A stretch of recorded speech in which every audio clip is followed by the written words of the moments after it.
forumda birgalikda sizlar bilan yaxshi ma'lumotlar olamiz. O'sha yerda savollarni bemalol berib, mana mutaxassislardan, mana xolis paynet deysizmi, soliq xodimi deysizmi? Mana biz respublikadan kelganmiz. Sizlarga nima deydi?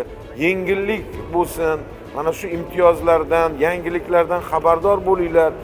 2026-yilda 110 ta soliq qonunchiligiga o'zgarish kiritilganda, bu juda katta imtiyoz, bu juda katta e'tibor tadbirkor uchun, yuridik shaxs. Shu haqida gaplashib olamiz, yuringlar.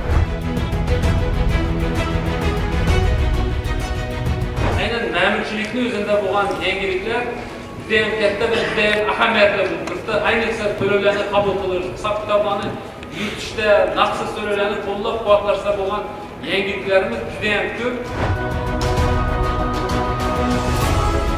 Soliq forumi 2026 Xorazmda bo'lib o'tayotgan bir qismini ishtirokchilari barchangizni mana shu soliq forumi 2026 ni Xorazmda, ya'ni Urganchda bo'layotgan mana shu yig'inda xush ko'rdik.